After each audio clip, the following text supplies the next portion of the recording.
Tungsten Tales here at the Lakeside. We've got Wayne Dobinson from Show Nights and Trina Gulliver, 9 times Ladies World Champion. First of all, Wayne, how did you get into the whole darts scene with Show Nights? It was quite funny, really. I met Andy Fordham in a pub. He's a friend of mine, a good friend of mine, and I'd had a few drinks. He was on his non-alcoholic lager, and he was just coming back from illness, and he had no sponsor at the time. He wasn't playing darts, wasn't doing anything. And I just opened him out because I had some contacts at the O2. I said to him, I'll get you playing at the O2. Never done a show before in my life. And a week later, I'd forgotten all about it because I'd had a drink, as it were. And he asked me, he said, what happens to this gig about the O2? I was like, really? And then he reminded me, he gave me a few contacts, we put it together.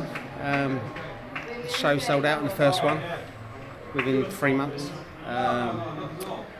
Totally different scenario to what the normal darts exhibitions are. I'm from an entertainment background, so I'm a singer, we do tribute shows, stuff like that. So I had this idea of doing an exhibition with loads of audience participation. So we had 8 players, and then we got 8 players at the audience to come up randomly. And then we have an after show with a tribute, which was an ABBA on that night. So it all worked out very well. Went as smooth as anything with little Richard in charge, and he's our main guy, Richard, and he's been on every show since then, so it's been great. And now this year you've got a big event coming up, the European Darts Open, obviously in conjunction with Winmore. Now Trina, you're obviously a Winmore player. How's your involvement been with Wayne?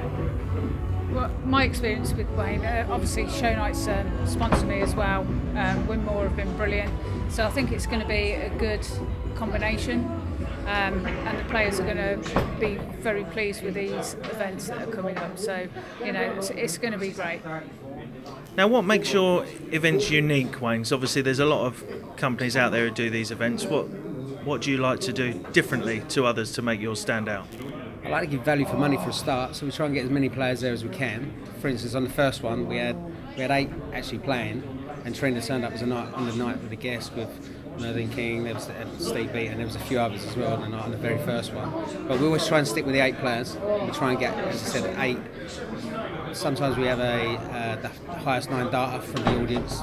They're guaranteed to get on. We obviously do the raffles to get on because all the money goes to the heart. Everything that's raised on the back end of on the night, it goes to the heart of darts. So week in, week out, we do that, with them. And then we have the entertainment value afterwards, and all the players, everyone enjoys themselves. The players come out and get involved with the crowds. They stay there to the end. It's just a superb setup. It just works. It flows really well, and everyone, looks forwards to the evening part as well. And there's always like a quarter-final, semis, and a final. And on the start of every show, their warm-up is 7:01 doubles with 2 members of the audience. So it just works. It works in every time. We try and change as much as we can, but bums on seats. Bobby Jones always brings it in the crowd. Wayne Mardell, number 1 exhibition guy out there, is unbelievable. He gets on board. Andy, with him kicking on last year, he won the K2. And me. Yeah, I know. But this year we've got Trina, we've got Aileen DeGraff, who we sponsor as well. So I'm trying to think what else. We've got Steve Beaton back this year, Bobby, Wayne. Yeah, so there's it's a good crowd, a little Richard running it again. So they are good. With regards to the European Open, that's just totally unique. No one's got one like it. We have an invitational. We're having the top 6 ladies plus 2 wild cards on the Friday. We have the top 12 men plus 4 wild cards on the Friday. On the Saturday, we're doing a Cat A that will run with stage finals at the end. We're doing the WDDA. They got on board, and their numbers are just creeping up every day. More and more taking part in that open, and it's not about the money for them. It's just about getting the involvement. We've got under 18s on that day as well, and then on the Cat A day on the A plus day on the Sunday, that's going to be finals. But we're going to have the WDDA finals on that day. We're going to have the under 18s on that day, and we're going to have the new 18 to 23s on that day as well. And by the way, the under 18s are going to be free, so it's free entry for them now.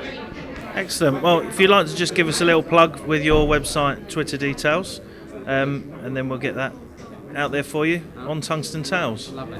So it's shownights.com, Facebook page is shownights.com, and our Twitter feed is at shownights. So there you go. And hopefully this lady's going to get a 10th one this year, and we'll have a badge on it. Yeah, because you're looking for going into double figures this year, possibly, Trina. Well, that's the plan. Whether it goes to plan or not, it's a different matter, isn't it? So, I'm looking forward to it. So, but that would be great. Well, thanks for both joining us, and good luck with the event, and good luck, Trina, with the rest of the ladies' tournament. Thanks very much. Thank you.